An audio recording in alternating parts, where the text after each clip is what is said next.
কেন্দ্র সরকার যখন কৃষক বিরোধী আইন করেছিল সংবিধানের বিরুদ্ধে, ওটাও মানিনি। আজকে যখন আদিবাসীদের বিরুদ্ধে আইন করেছে, ওটাও মানিনি। আজকে যে ওয়াকফে আইন করেছে, ও আইনকেও মানিনি। তাতে কি হবে না হবে তুই কি করতে পারিস করে লিখে যা, মানি না ব্যাস। কেন তোর থেকে আগে আমার কাছে দেশ, দেশের সংবিধানের ভেতরে থেকে যা করবি সবটা মানবো। হতে পারে তোকে আমি সাপোর্ট করি না, ভোট দিই না, কিন্তু সংবিধানের স্বার্থে মানবো। কিন্তু সংবিধানের বিরুদ্ধে কোনো কথা বললে মেনে লিয়াটা হলো সব থেকে বড় দেশদ্রোহী গাদ্দার। আজকে যারা এই আইনের পক্ষে কথা বলবে, এই আইনকে বাহবা দেবে, আমাদের জানতে বাকি নেই তারা হলো আগামী দিন আমার দেশকে বিক্রি করে দেবে। অলরেডি দেশ ধ্বংসের দিকে। কি আছে আমার দেশে? সব শেষের দিকে চলে গেছে, সব বিক্রি হয়ে গেছে। রেল বিক্রি, কারেন্ট বিক্রি, এলআইসি বিক্রি। ভাই রেলে হকারি করতো কারা গো? মুসলমানরা না অমুসলিম ভাইরা? হকারি করে কারা? খোঁজ নিয়ে দেখুন না বাপ। রেল লাইনে হকারি করে কারা, একটু খোঁজ নিন না। ওখানে মুসলমান চান্স পাবি কি করে? মারবে, বুটের লাথি বাইরে বার করে দেবে। 100-র মধ্যে 98টা অমুসলিম ভাই রেলের হকারি করত। হকার যখন বন্ধ হয়ে গেল, 98টা মুসলিম ভাই, অমুসলিম ভাইয়ের পেট বন্ধ হয়ে গেল। এটা কেন্দ্র সরকার অমুসলিমের উপরে আঘাত করেছে। এলআইসি যখন বিক্রি হয়ে গেল, এলআইসি কি মুসলমানরা করে? কথা বলেন তো, এলআইসি করা হালাল না হারাম? তাহলে কারা করে? অমুসলিম ভাইরা। তাতে কাজ কাম করে কারা? অমুসলিম ভাইরা।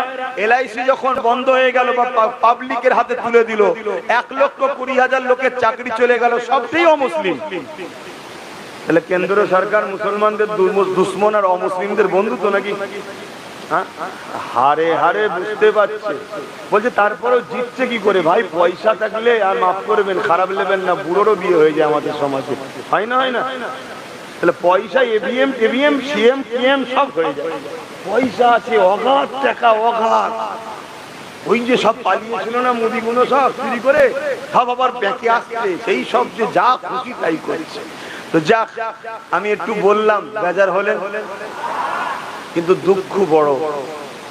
যদি আমার কথা মেনে নিত, আজ এই দিন হয়তো দেখতে হতো না, বাকিটা আল্লাহ জানে। তবে আজকে যদি এটাকে তোমরা ব্যাঁকে নিজেকে না পারো, 5-6 বছর আগে যা বলেছিলাম আজকে ঘটছে, আর আজকে যা বলছে আগামী 2-3 বছরে ঘটে যাবে। সেটা কি? যদি বিলকে বাতিল করতে না পারো, যেমন কৃষকরা আন্দোলন করে বাতিল করিয়েছে, চেষ্টা করলে হবে না কেন? 1 কোটি কৃষক যদি আন্দোলন করে বাতিল করতে পারে, তোরা 20 কোটি আছিস বলছে সরকার, আমি জানি না, সরকার বলছে। আমার অঙ্কে অন্য আছে, আমার অঙ্ক আলাদা আলাদা, কেন আমরা অন্য চোখ দিয়ে দেখি তো। 20 কোটি ধরছি, এই 20 কোটি যদি আন্দোলনে নামে, 20 কোটি মানে ভোটার যাদের, তাদের নাম বলছে, তাহলে কি ফিরিয়ে দেওয়া যেতে পারে না? পারে। আর যদি ফিরাতে না পারো কি হবে? তোমার ধর্ম যখন গলা টিপে ধরেছে, তোমার নাগরিকত্ব কেড়ে নেওয়া হবে। যেমন মায়ানমারে হয়েছিল, তেমন সেম হবে, কিচ্ছু করার নেই। যদি বলে আব্বাস সিদ্দিকী তোমার কি হবে? আমি তো বাপ এমনি মার খাচ্ছি, তখন নাই খাবো তো কি হবে? কিন্তু যারা গায়ে হাওয়া লাগাচ্ছিলে, মার খাবো না, বাঁচতে হবে, বাঁচতে হবে, চাকরির কাছে যেতে হবে, বুঝতে পারছো তো নাকি? তাদের কি হবে?